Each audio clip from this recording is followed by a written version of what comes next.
주전자 속의 개구리라는 책이 있습니다. 이 책의 내용은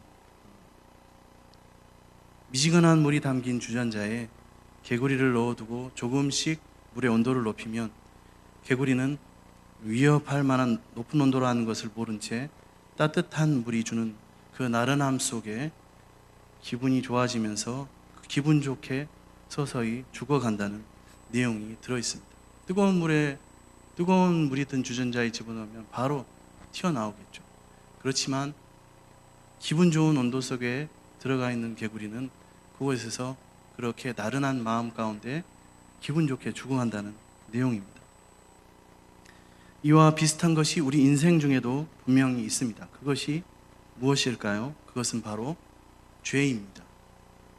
죄가 깊어지면 깊어질수록 이 개구리처럼 자기 생명을 위협할 만한 상황인 줄도 모른 채 그 달콤함과 나른함에 취해서 서서히 기분 좋게 나의 영혼이 죽어간다는 말씀입니다.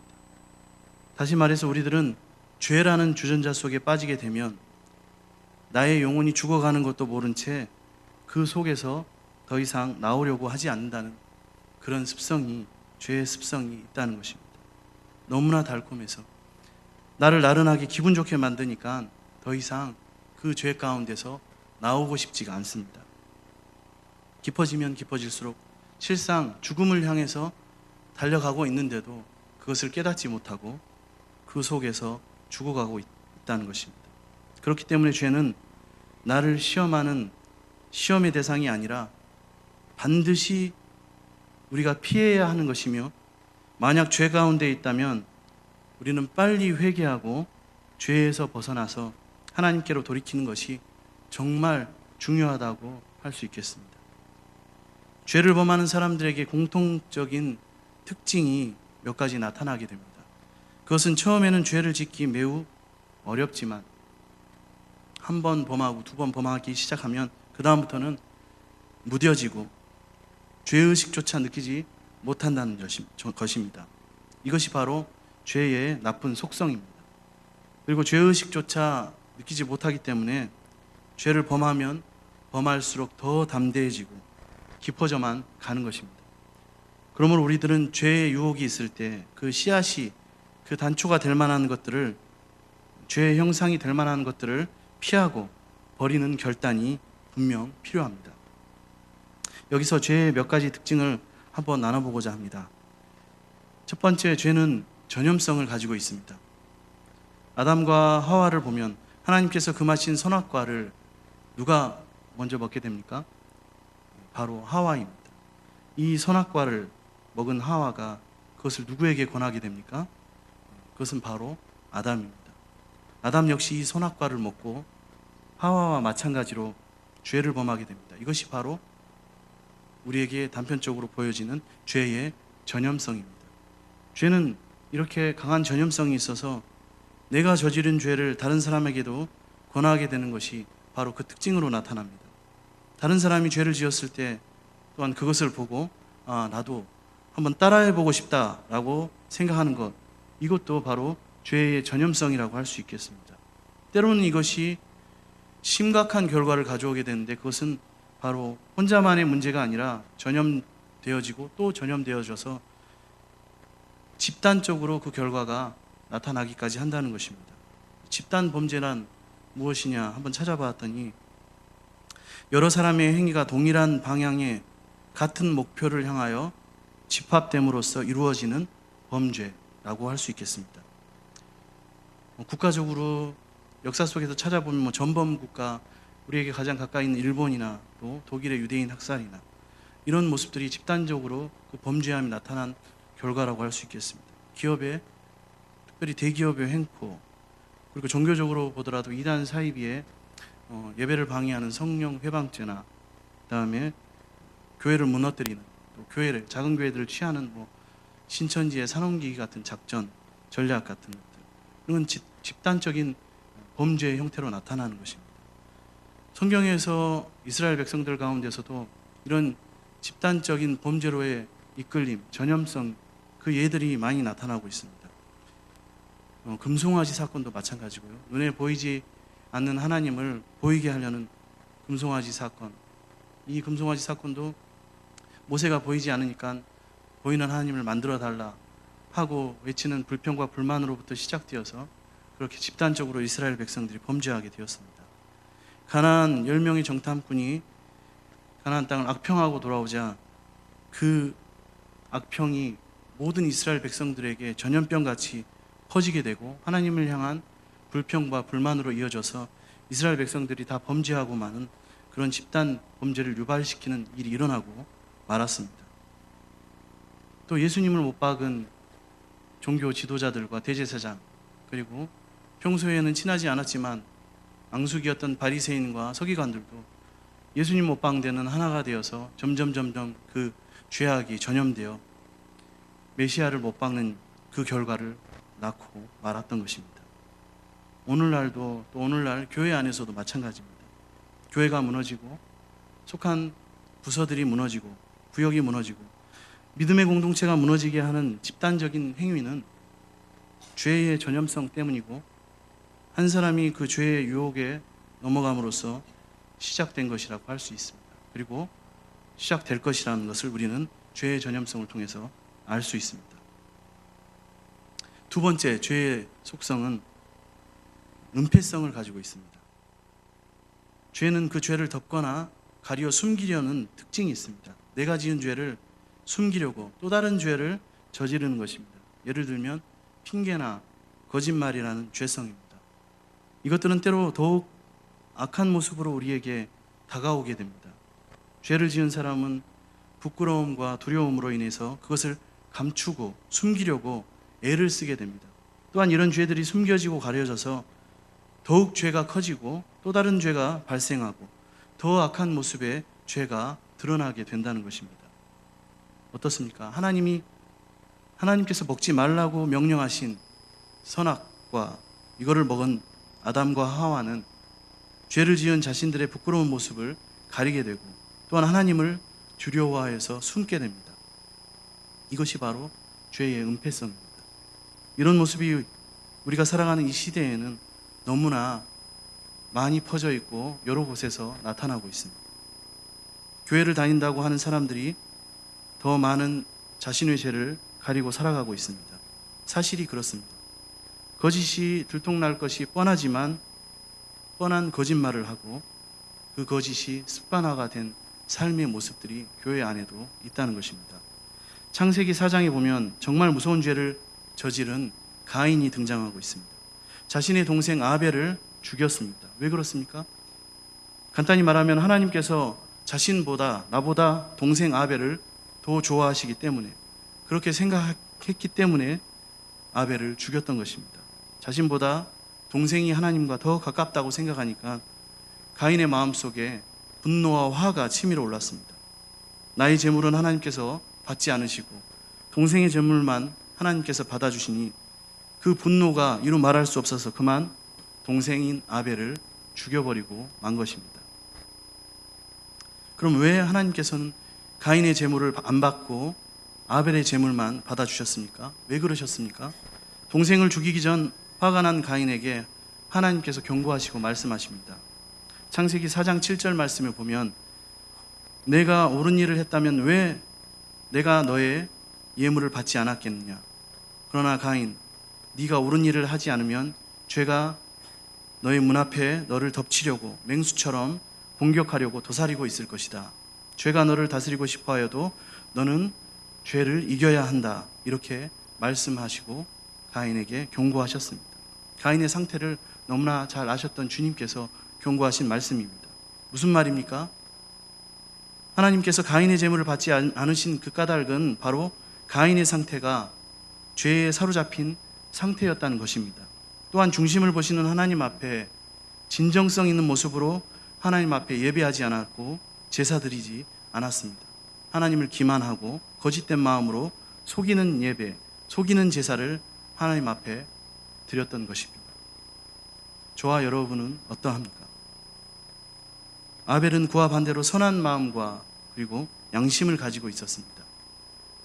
전 인격으로 온 마음과 정성을 다해서 진정성 있는 마음으로 중심을 들여 하나님께 제물을 바치고 예배를 드렸습니다. 그래서 하나님은 아벨의 제물을 받으시고 가인의 제물을 받지 않으신 것입니다. 결국 가인은 이러한 자신의 상태를, 죄에 속한 자신의 상태를 깨닫지 못하고 알지 못한 채 하나님의 경고의 말씀도 무시하고 분이 나고 화가 터져서 그의 동생을 들로 불러내어 돌로 쳐 죽이게 됩니다. 이것이 성경에 나오는 최초의 살인입니다. 그리고 나서 하나님께서는 이 사실을 아시고 가인에게 묻습니다. 가인아, 너의 동생 아벨은 어디 있느냐? 그러자 가인이 대답합니다. 저는 모릅니다. 동생이 어디 있는지 모릅니다. 제가 동생을 지키는 자입니까? 하고 하나님께 묻고 따지게 됩니다. 제가 동생의 경호원이라도 되는 것입니까? 왜 저에게 묻습니까? 저는 동생이 어디 있는지 모릅니다. 어떻습니까? 하나님께서 가인이 저지른 악한 죄를 다 알고 계시는데도 불구하고 자신의 죄를 은폐하려고 뻔한 거짓말을 하고 도리어 하나님의 책임으로 돌리고 하나님께 화를 내며 대답을 하고 있는 모습입니다.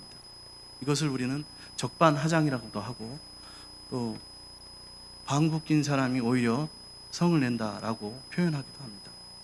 자신의 죄를 감추려고 거짓말을 서슴지 않는 것이 바로 이 죄의 특징입니다. 또 다른 죄를 유도하고 있습니다. 이게 바로 죄의 은폐성입니다. 우리는 어떻습니까? 형제와 자매를 때로는 말로 죽이고 마음으로 죽이고 교회와 예배를, 하나님을 거짓으로 대하고 진정성 없이 대하고 하나님이 나에게 물어보는 질문에 내가 내 구역을 지키는 자입니까? 내가 동북교회를 지키는 자입니까? 내가 성도와 형제와 자매를 지키는 자입니까? 하고 묻고 있지는 않습니까? 하나님의 물음에 저는 잘 모릅니다 라고 대답하지는 않는지 오늘 말씀을 비추어 우리 자신을 돌아보기를 원합니다. 세 번째로 죄는 중독성을 가지고 있습니다.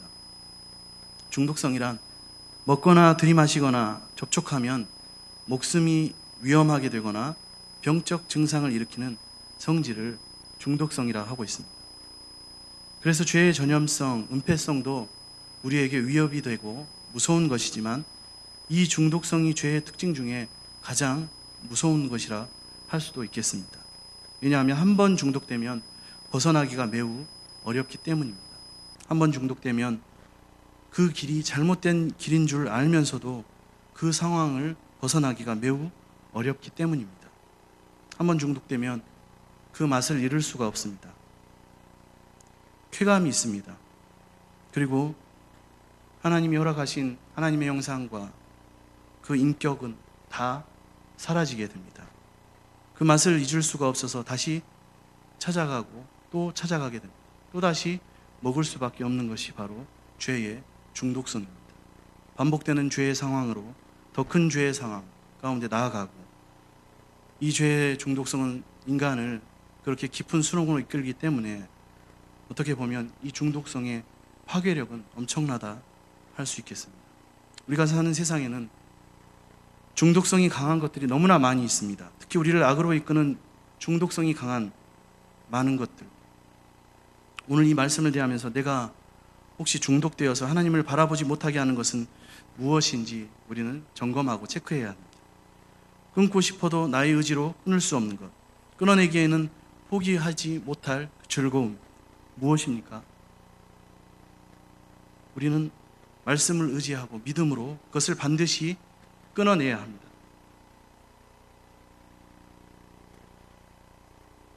중독성이 왜 중독성입니까? 한 번이 두 번이 되고 두 번이 세 번이 되고 세 번이 네 번이 됩니다. 그렇게 두 배, 세 배, 네 배 계속해서 나의 생명을 좀먹히고 그리고 모든 것을 다 탕진하게 되어집니다. 그리고 모든 것을 잃어버립니다. 나에게 남은 것이 없게 되는 것입니다. 죄에 중독되면, 죄가 주는 쾌락에 중독되면 그렇게 되는 것입니다. 결국은 멸망과 수치밖에 없습니다.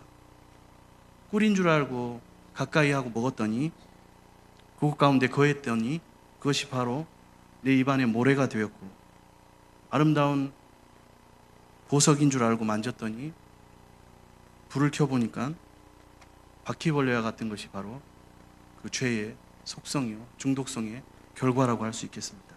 아담과 하와로부터 시작된 이 강한 중독성, 이것은 역사 속에서 계속해서 확장되어지고 그리고 우리의 삶에 찾아오게 됩니다. 또한 가인에게 이어진 죄악의 삶은 강한 중독성을 가지고 그의 후손 라멕과 그리고 라멕의 후손에게 전해졌습니다. 이 죄의 중독성은 오늘을 살고 있는 2018년을 살아가는 우리의 모습과 우리 주변에도 가득 차 있다는 것입니다. 죄의 중독성은 죄가 안 되고 가려지고 감추어지고 죄인지 아닌지 분별하지 못하고 분간하지 못하게 우리를 만들어버립니다. 심지어 죄를 지어놓고 그것도 극악무도한 죄를 저지르고도 사람들에게 자랑하고 또한 자신의 죄에 대해 보복하는 자는 77배의 무거운 벌을 받아야 한다고 큰소리치고 있는 것이 바로 우리의 현실입니다. 이것이 다 죄의 중독성에서 오는 결과입니다. 가인과 그의 후손 라멕에게 이어진 중독성의 결과입니다. 이처럼 죄의 중독성은 상상을 초월할 만큼 무서운 죄악으로 우리를 인간을 이끌어갑니다. 그로 인하여 나의 영혼은 병들고 영혼은 죽음으로 나아가고 뿐만 아니라 육체도 서서히 병들고 죽어간다는 것을 오늘 말씀을 통하여서 기억하고 깨닫기를 원합니다. 죄의 특징은 강한 전염성과 거짓된 은폐성과 그리고 상상을 초월할 만큼 무서운 중독성으로 우리에게 다가오고 그렇게 우리의 영혼과 육체를 병들게 만들고 우리를 죽음으로 향하여 그리고 사망을 향하여 이끌어가고 있습니다. 그렇다면 우리는 어떻게 해야 이 죄의 특징에서 벗어날 수 있겠습니까? 죄된 일로부터 우리를 어떻게 하면 보호할 수 있을까요? 그것은 오늘 하나님께서 우리에게 주신 말씀으로 가능합니다. 오늘 말씀 데살로니가전서 5장 21절 22절 말씀을 한 목소리로 우리 다시 한번 읽겠습니다. 시작. 범사에 헤아려 좋은 것을 취하고 악은 어떤 모양이라도 버리라. 아멘. 모든 것을 잘 살펴서 선한 것을 붙잡고 악한 것은 흉내도 내지 말라는 것입니다. 선한 것은 적극적으로 받아들이고 악한 것이라고 생각되거든 쳐다보지도 말라는 것입니다. 선한 일은 가까이 하고 죄된 일이라고 생각되거든 가까이 할 생각을 하지 말라는 것입니다. 그것이 선한 일이라면 다른 사람들과 형제들과 자매들과 함께 같이 권면하고 즐기고 권장하고, 그것이 죄악된 일이라면 그리고 내가 죄된 일을 했다면 즉각 하나님 앞에 진정으로 회개하고 돌아서라는 것입니다. 모든 선한 것을 추구하라. 다만 모든 악한 것들은 그 모습을 감추고 교묘하게 우리에게 다가오기 때문에 좋게 보여도 결코 유혹되지 말고 과감하게 벗어나라, 과감하게 버려라 라는 말씀입니다. 한마디로 선으로 악을 이기라는 말씀입니다. 이것이 우리에게 필요합니다. 죄악된 일로부터 우리를 보호할 수 있는 방법은 바로 선으로 악을 이기는 것입니다. 피 흘리기까지 죄와 싸우는 것입니다. 하나님의 방법은 말씀 가운데 예수 그리스도 안에서. 오늘 본문 범사에 헤아려 좋은 것을 취하고 악은 어떤 모양이라도 버려라. 근데 여기서 문제가 하나 있습니다. 그것은 우리는 부족하고 연약하기 때문에 어느 것이 선하고 어느 것이 악한지 잘 우리의 능력으로는 분별할 수 없다는 것입니다. 분별하지 못하면 선을 추구하지도 못하고 악의 모양도 버릴 수 없다는 것입니다. 그렇기 때문에 우리는 먼저 선과 악을 분별할 수 있는 능력을 가져야만 합니다. 분별이 없는 사람은 쉽게 악에 넘어질 수밖에 없습니다. 사단의 유혹에 또 그런 일들을 행하는 무리에 휩쓸릴 수밖에 없다는 것입니다. 자연스럽게 넓은 길로 또 악을 행하는 길로 갈 수밖에 없는 인생이라는 것입니다. 왜냐하면 분별력이 없는 자의 귀에는 악한 소리가 더 즐겁게 들릴 수 있기 때문입니다. 그 소리가 더 나에게는 왠지 좋게 들리기 때문입니다. 우리는 감각적인 어떤 말이나 사탄이 나의 마음속에 유혹하는 그 유혹의 소리에 속지 않기 위해서는, 분별력을 갖기 위해서는 날마다 말씀을 묵상하고 성령님을 의지하고 기도하고 그리고 주님과의 깊은 관계를 날마다 유지하며 나아가야 합니다. 아담과 하와가 유혹하는 뱀의 이면에 있는 그 사탄을 분별하지 못함으로써 사탄의 유혹에 넘어가고 죄를 지은 것처럼 우리는 먼저 우리 눈에 보이는 외적인 모습이나 겉모습, 그리고 우리가 판단할 수 있는 인간적인 기준이나 내면을 다 믿지 않고 즉흥적으로 생각하는 나의 판단이나 결정에 우리의 마음과 행동을 넘기지 않고 그 외면과 내면이 과연 하나님께 다 속하여 있는지, 말씀 안에 비추어 보아도 문제가 없는지, 하나님이 보시기에 과연 이 일이 선한 것인지, 말씀 안에서 올바른 것인지, 악한 것은 아닌지 성령 안에서 잘 생각하고 판단하고 분별하여서 이 거짓 유혹과 악한 것들, 죄악된 것들에 넘어지지 말아야 합니다. 날마다 분별하기 위해서 노력하고 힘써야 한다는 것입니다. 이런 동북교회 성도님들이 우리 동북교회가 다 되어지기를 원합니다.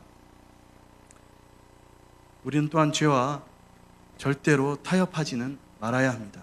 결코 죄와 협상해서는 안 된다는 것입니다. 예를 들면 우리가 생각하는 살인과 같은 큰 죄는 해서는 안 된다 생각하지만 거짓말 같은 작은 죄같이 느껴지는 것은 해도 괜찮다.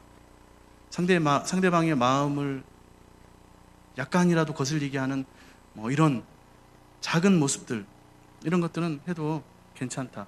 저 사람은 그런 소리를 들어도 괜찮다 하는 이런 사소한 것들, 우리를 사소하게 무너지게 하는 죄의 특징, 이런 생각은 바로 이 죄 가운데 속하게 되는 지름길이 되고 마는 것입니다. 정말로 위험한 생각입니다. 이스라엘 백성이 가나안을 정복했을 때 하나님께서는 가나안 거민들의 죄악된 습성이 될 만한 모든 것들을 다 싹 쓸어버리고 뿌리를 뽑아라고, 제거하라고 분명히 말씀하셨습니다. 하지만 이스라엘 백성은 이 말씀을 무시했습니다. 어떻습니까? 그들을 동정하고 자기의 생각으로 판단하고 즉흥적으로 결정하고 그리고 그대로 놔두게 되었습니다. 그로 인하여서 그 사소한 것들이 점점 큰 죄가 되고 그 죄의 문화에 동화되고 죄의 길로 들어서게 되고 죄의 특징인 이 전염성과 그리고 은폐성과 중독성으로 인하여서 이스라엘 백성 삶 가운데 죄의 특징들이 다 가득 차 버리게 되었습니다. 급기에는 가나안 민족에게 되려 지배를 받고 괴롭힘을 당하는 결과를 가져오고 말았습니다. 이처럼 악의 모약은 약간만 우리에게 있을지라도 우리에게 큰 해를 끼치게 되는 것입니다. 그렇기 때문에 하나님의 자녀된 우리는, 저와 여러분은 악이 끼치는 이 엄청난 영향을 생각하고 악에서 떠난 생활을 해야 합니다. 오늘 본문 말씀처럼 악은 어떤 모양이라도 버리라, 이 말씀이 저와 여러분의 우리 교회의 말씀이 되어서 우리의 마음을 하나님의 손으로 가득 채우고 악은 어떤 모양이라도, 작은 모양이라도, 사소한 것이라도 버려서 죄로부터 승리하고 하나님 앞에 기쁨을 얻는, 그리고 하나님이 원하시고 기뻐하시는 거룩한 우리 동북교회가 다 되어지기를 원합니다. 기도하겠습니다. 사랑의 주님, 오늘 말씀을 통하여 죄의 특징을 알게 하시고 그 심각성을 깨닫게 하시니 감사를 드립니다. 주님이 아니면 우리는 죄에서 벗어날 수 없음을 인정합니다. 우리 안에 악한 것은 다 내어버리고 주님이 원하시는 선함으로 채워지게 하여 주옵소서. 하나님이 기뻐하시는 선은 무엇인지, 그리고 악은 무엇인지 분별할 수 있는 지혜와 말씀을 허락하여 주옵소서.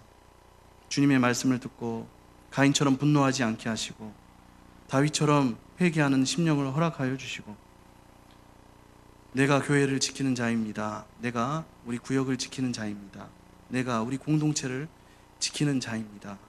날마다 말씀과 기도로 주님이 기뻐하시는 승리하는 삶을 살아갈 수 있도록 우리의 삶과 마음과 영육을 주님께서 인도하시고 주장하여 주시옵소서. 그렇게 우리를 인도하시고 이끌어 가실 주님 감사드리며 언제나 승리하게 하시는 예수님의 이름으로 기도드립니다. 아멘.